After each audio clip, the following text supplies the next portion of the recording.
Hi friends, welcome back to my channel. If you're new, my name is Amanda. So in today's What's for Dinner video, it's a Christmas edition. So it's all the yummy recipes we made over the Christmas holiday. I've got 2 days of cooking here that we did. So I've got several delicious recipes for you, including a twice-baked potato casserole by the Pioneer Woman. It was so good. And then if you like mushrooms, I have a mushroom casserole that was literally to die for. It was amazing. It's been something I've enjoyed making for years. So I hope you enjoy these recipes. Go ahead and give me a thumbs up if you're excited to get into them. But let's go ahead and get into the video. So we're going to get started on our first Christmas dinner. This was a beef brisket that we got from Sam's and some sides. It was so good. So I decided to go ahead and make some baked beans from scratch. And it turned out to be a little more from scratch than I meant to. I'll get to that in just a second. But I'm just getting started kind of making my sauce of the baked beans. I've got some brown sugar, some tomato sauce, molasses, maple syrup, dried mustard, vinegar, water, and of course you can also add, salt, pepper, anything like that you want to too. I think I do add just a little bit of salt. Now this recipe originally calls for like cooking bacon and putting that in there. I think that would be great. Also onions too, but my husband likes baked beans and he does not like onions, so I left that out of there. But I think the bacon would be fantastic in this. I just did not do this this night. This kind of ended up taking a little longer than I meant to, so I skipped that step. But that smokiness from that bacon would be really good in here. You also could add some liquid smoke if you didn't have bacon on hand, or if you wanted to make them like, vegetarian or something like that. So I bet that would be good, and I may try that next time too. But I've kind of got my sauce here. Now I only used, I think it was like 3/4 a cup of water. The recipe actually called for a half a cup of water and half a cup of apple juice. I felt like that was going to be way too much sugar, and so I just did water. I also added some garlic powder and some onion powder, and I'm adding my cooked beans. So originally I had planned on using canned beans, thought I had them on hand, did not have them, so I had to cook those from scratch. So that, just from dried beans. So that took a little while longer than I had planned on, and I got a little concerned here because it looked really soupy, and I thought, I hope it's supposed to be this soupy. So, I've never made them completely from scratch like this. I've usually used like pork and beans or something like that. And so I've got them in my baking dish, cover it with foil, and this actually bakes for 2 hours covered, and then you uncover it and bake it for another 30 to 40 minutes. Now, I believe I also saw in the comments that someone had put it in their crock pot, so if you want kind of a hands-off way to cook it, that would probably be a good solution too. So now we're getting started on another side item for this, which is the Pioneer Woman's twice-baked potato casserole. I had never had this before, but I love potatoes anyway, so I thought this sounds really good. In my bowl, I have several baked potatoes that I've just peeled and cut up and put in there. I've also added some butter, sour cream, whole milk, shredded cheese, a little bit of pepper, and we're just going to mix that all together. Now, it also talks about putting bacon in the mixture. We don't like just a ton of bacon and stuff like this, so I actually just reserved to use bacon on the top, but definitely feel free to add, the bacon in the mixture as well if you'd like to. I'm sure that would be delicious too. Now, I'm just scooping everything into my baking dish, and we're going to top it with some shredded cheese and a little bit of I just used like the crumbled bacon that you can buy in the store. Publix actually had like a reduced sodium one, so I got that. As y'all know, if you've been watching me for a while, I do try to watch my sodium. So in anything like this, a lot of times I avoid, additional salt. So like where this recipe called for salt, I left that out. I just added pepper. So I'm always mindful of things like that, of how much sodium is going into the dish and everything. And I'm working on actually getting everything ready to go into the oven at one time. So this is the beef brisket we got from Sam's. It's already cooked. We're just adding 1/4 cup of water, and then we're going to go ahead and cover that. Now, the recipe actually calls for the potato casserole to be baked at 400, but the beans were already being baked at a certain temperature. So I decided just to bump it up to 350, and I figured everything would get done that way, and it did. It was fine, so that worked perfect. And so this is the baked potato casserole. It was so good. And here's our beef brisket. It was so good and like smoky. I absolutely loved it. It was really flavorful. And then those baked beans turned out so good. I do think they would be even better with the bacon or like some smoked flavoring, because I felt like that would balance the sweet a little bit, but really good. And I may reduce the sugar just a little next time too. But this meal was so good. I steamed a little broccoli to go with it. I also made some macaroni and cheese. It's like a stovetop, just cheese whiz, milk, shredded cheese. I actually have it in a video, and I'll try to remember to link that in the description box in case you want to see how to make that. But it's so very good. So now let's move on to dinner number 2. We carried on the good food for 2 days, so that was tasty. I'm just getting started on some garlic herb butter. I've got a shallot here that I am dicing up. And this butter is going to be used on a prime rib. I've actually never cooked a prime rib until this night. It was just something I've kind of always wanted to do, but just never have done it. And, you know, this went really easily. It just took a bit of time as far as the cooking part.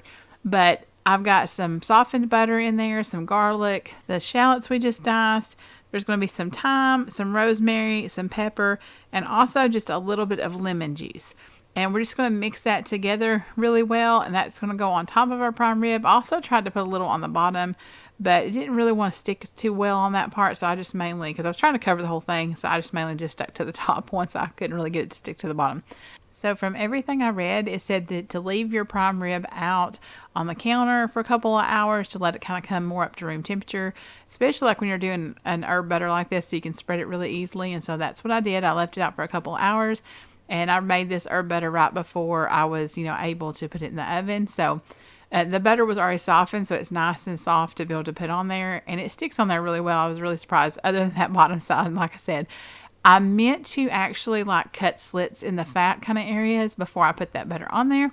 So you're going to see me do that in a minute, because I was kind of hoping, well, maybe it'll kind of, go through those slits and flavor the meat a little. And then I've got a little rack to sit on there. I didn't have one of those V-shaped racks, so I used that one, and that worked just fine, just to kind of keep it elevated off of the pan itself.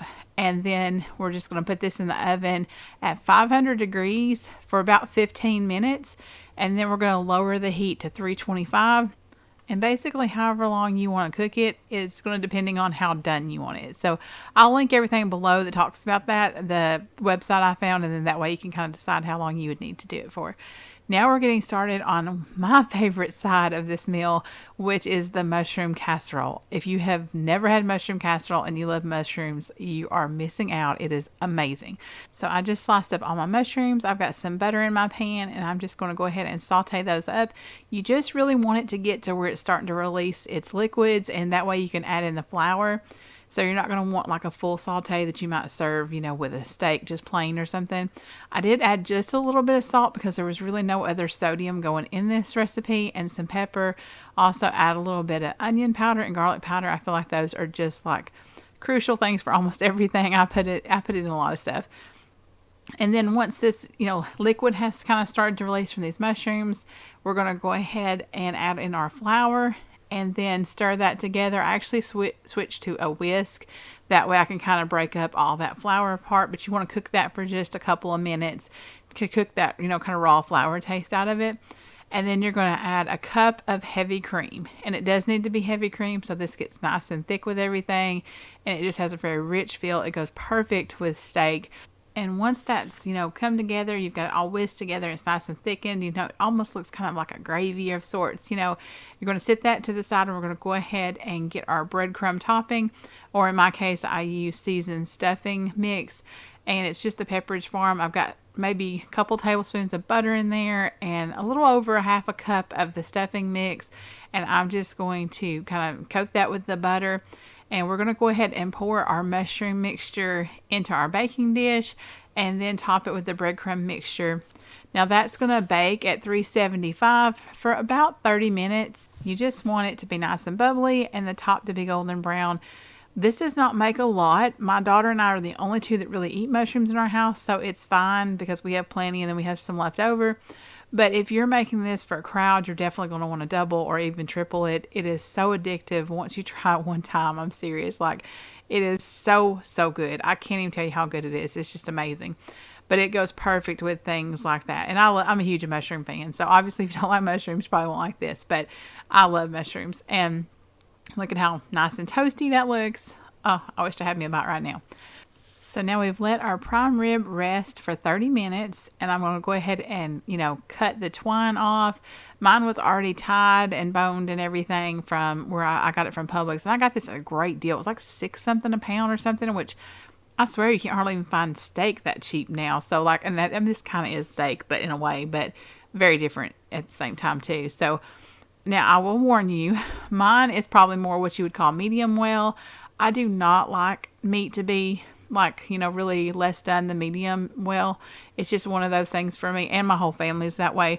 So that's what we chose to cook it to. But please, definitely, if you like it, more on the medium rare or rare side, definitely cook it less time. But here's my plate. I just made some canned green beans, put some seasonings in them. I served it also with some leftover potato casserole. And of course, we've got our mushroom casserole there. This was so amazing, y'all. So, of course, with 2 delicious dinners, we definitely need some dessert. So, we're going to make some peanut butter cup brownie trifles. I made this as an actual trifle, like large trifle dish on my channel before. It was like over a year ago, I want to say. But I got the idea to make individual ones. So, I want to show this to y'all again because these turned out so cute.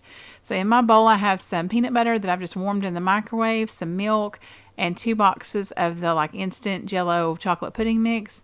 You're going to just whisk that together really well, and that's going to be kind of like your little pudding mixture that you'll have in there, and it tastes so good because it has that peanut butter in it. And then we've also got some brownies that I already have cubed and had set aside, and of course some Cool Whip and some cut up little Reese's cups. So in each glass, I'm going to layer some brownies, then some of the pudding mixture, then some of the Cool Whip, and then again repeat that, brownies, pudding mixture, Cool Whip, and then we're going to top it with those cut up pieces of Reese's cups. Y'all, this makes such a pretty dessert. It looks very impressive, and I was really tickled with how it turned out in the little cups like that too. The glasses, you could definitely also use like the plastic clear glasses too if you wanted something you could just throw away. But this was so fun and just such a neat dessert. We really liked making it like this. And who doesn't love chocolate and peanut butter? I mean, they go so well together, and this was so simple. So I highly recommend y'all try this. It's really, really good, and like I said, it makes such a fun presentation. Let me know down in the comments below what y'all had for Christmas dinner. But thank y'all so much for joining me today. I hope you've enjoyed this video, and I hope you each had a blessed Christmas and a good holiday with your families. If you did enjoy this video, I'd appreciate it if you give me a thumbs up. I hope you have a blessed day wherever you are, and I'll see you in the next one.